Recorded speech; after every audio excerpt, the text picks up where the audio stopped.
Hey guys, Jim here. Just want to do a quick video to show you guys a new variation of one of my models. Not a completely new model, just a new variation.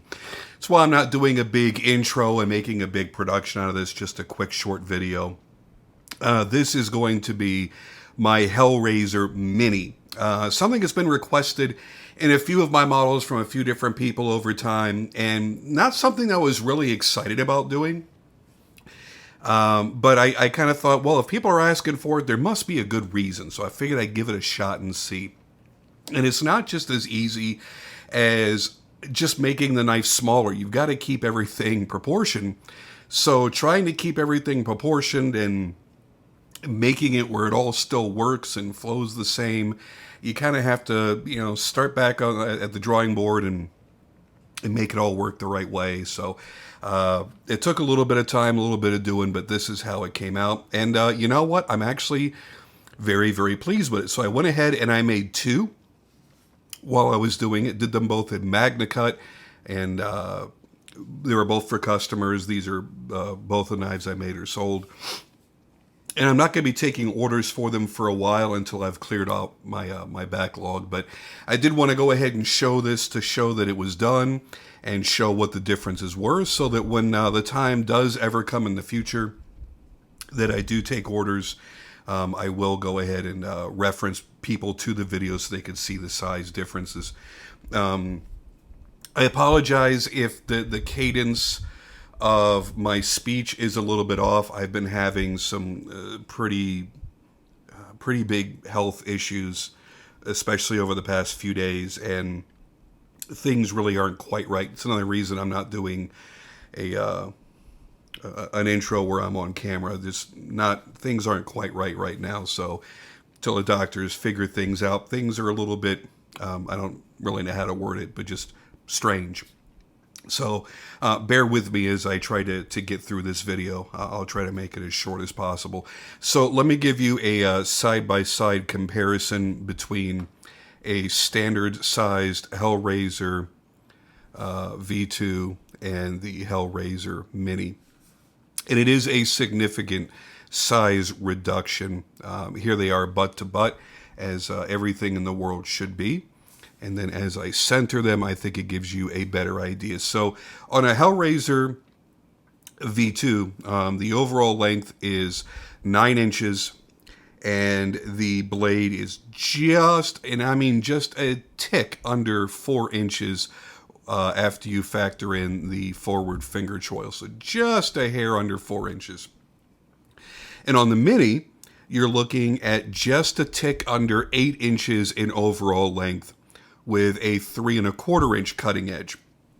And the reason why I actually like this, and I wasn't sure I was going to, I went ahead and designed it, and I went ahead and made two of them, and I figured, okay, if I don't like it, I'm just never going to make them again. And I ended up liking them because I do like to make knives that are very easy to carry for EDC.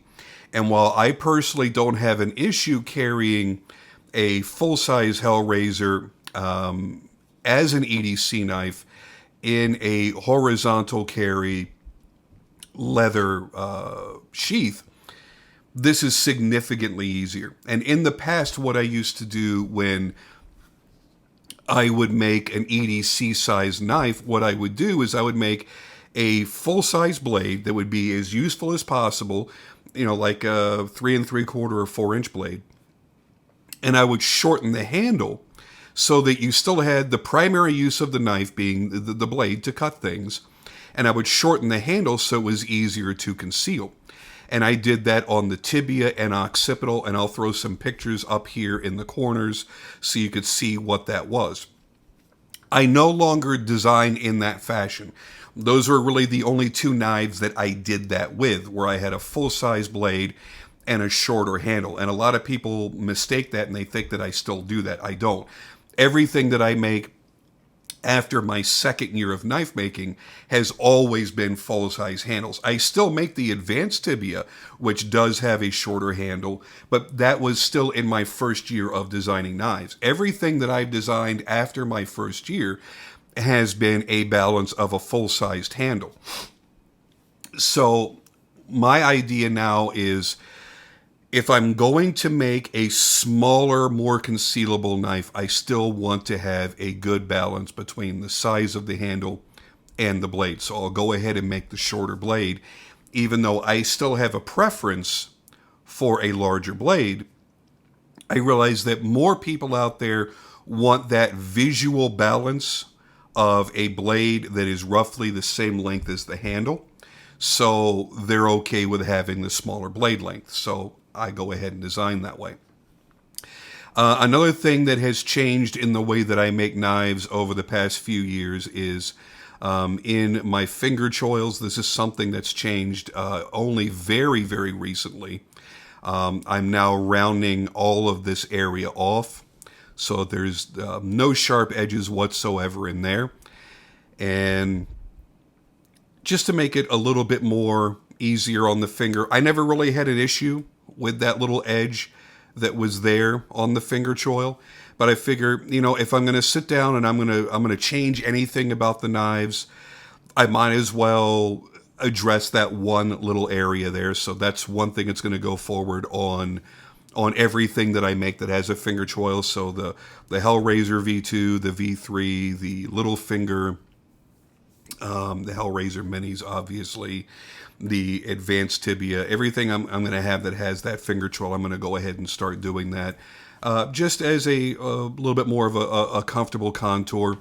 Another thing that I've started doing on these and on the scaphoid is I'll put a small micro bevel right here on the spine.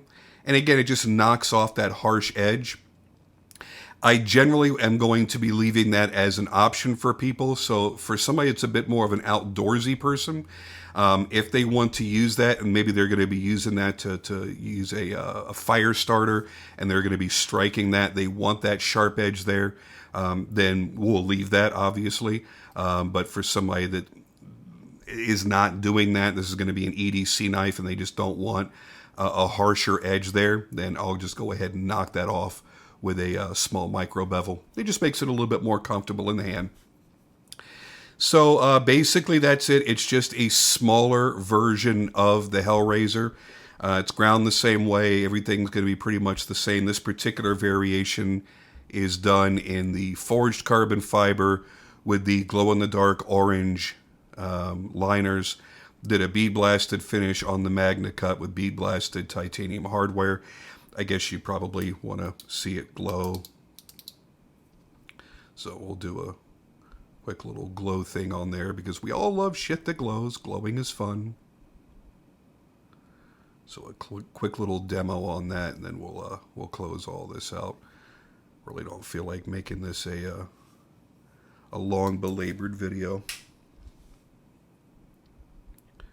So there you go. I left a little bit of light on in the background there, so we still can see a little bit, but nice little glow going on there.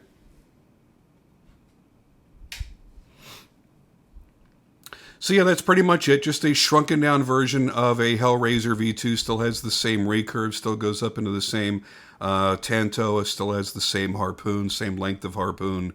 Again, proportional to everything else.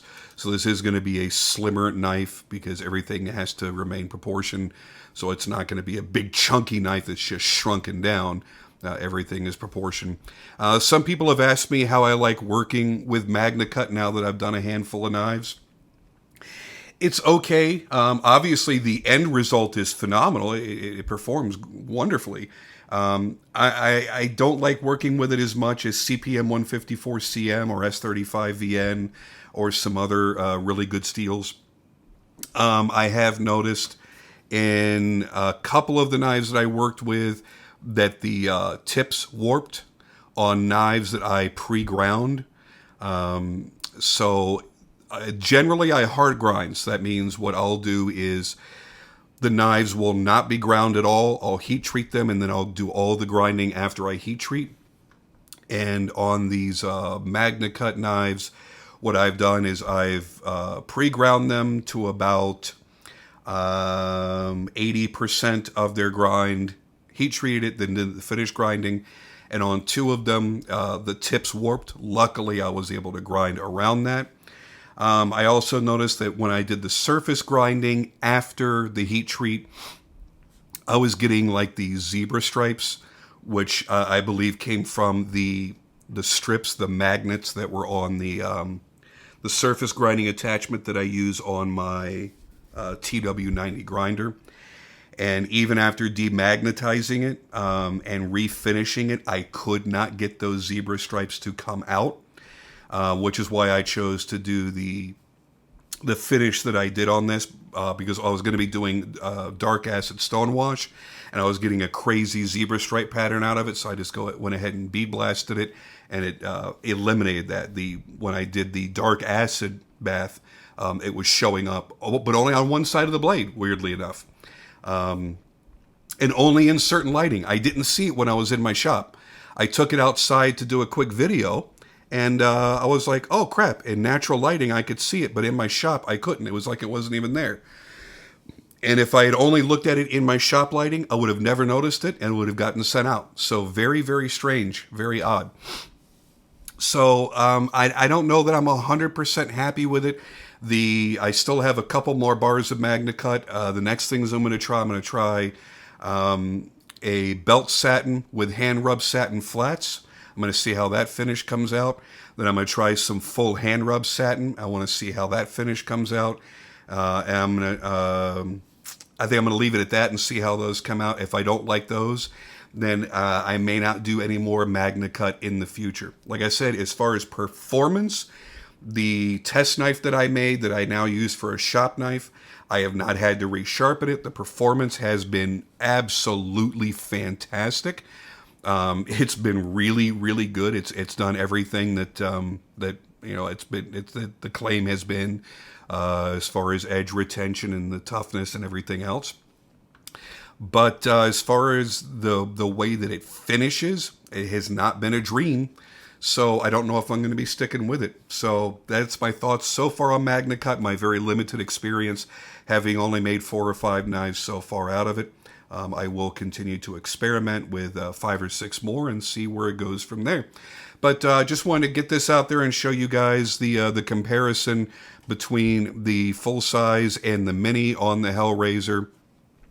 And the only reason I have both of these here is I'm still waiting for a sheath on this bad boy right here. A really kind gentleman ordered this, and again, both of these are sold.